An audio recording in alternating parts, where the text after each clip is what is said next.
আপনাদের কাছে একটা অনুরোধ থাকবে, পলিথিন শপিং ব্যাগ যেহেতু নিষিদ্ধ পণ্য, আপনারা সকলে একটা ক্র্যাশ প্রোগ্রাম নেন, যে আগামী 3 মাস প্রতি এক সপ্তাহ একটা ক্র্যাশ প্রোগ্রাম বাজারগুলোতে এবং যেখানে যেখানে পলিথিন শপিং ব্যাগ উৎপাদিত হয় সেখান থেকে আপনারা ওগুলো সিজ করে ফেলবেন, আর উৎপাদনের জায়গাগুলো আপনারা একেবারে বন্ধ করে সিলগালা দিয়ে আসবেন। এটা দেশের আইন, এটা ডিসি হিসাবে আপনার কর্তব্য, এটা পুলিশ হিসাবে আপনার কর্তব্য। আর এটার বিরুদ্ধে কেউ আদালতে গেলে তার বিরুদ্ধে যে যাবে তার বিরুদ্ধে আইন তুলে ধরে দাঁড়ানো হচ্ছে আপনারা যারা প্রসিকিউটররা আছেন তাদের দায়িত্ব। তো আপনাদেরকে একটা কাজ দিলাম, এর আগেও বলেছি যে এই এক সপ্তাহ ব্যাপী একটা ক্রাশ প্রোগ্রাম করেন অন্তত। বিকল্পের কথা বলবেন না, বাংলাদেশে সারা জীবনই বিকল্প ছিল, আপনার বাপ দাদারা জানিয়ে গেছে, তার সেটাই হচ্ছে বিকল্প, এবং আপনাদের সকলের বাসায় এরকম একটা বিকল্প আছে।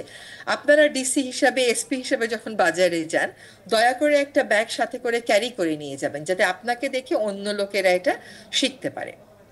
আরো দুটা কথা গতদিন বলেছিলাম, যে আমরা নৌ পুলিশ এবং ট্যুরিস্ট পুলিশের সাথে কাজ শুরু করব। উত্তরবঙ্গে কিন্তু আমি হিউজ পটেনশিয়াল দেখি ইকো ট্যুরিজম বাড়ানোর, উত্তরবঙ্গে ইকো ট্যুরিজম বাড়ানোর খুব ভালো প্রসপেক্ট আছে।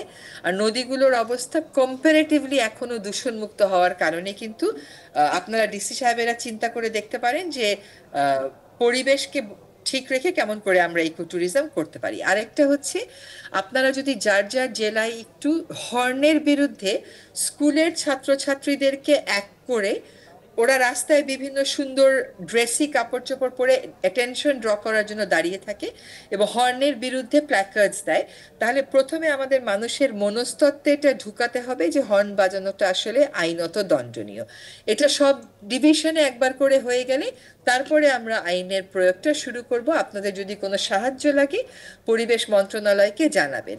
এটা হচ্ছে ঢাকাতে কয়েকটা স্পটে আমরা শুরু করেছি, এক সপ্তাহ যাবত বাচ্চারা কেউ ফেরি হয়ে কেউ কাকতাড়ুয়া হয়ে ওই ড্রেস পরে দাঁড়িয়ে দাঁড়িয়ে জনসচেতনতা করছে, এটা একটু দয়া করে করবেন।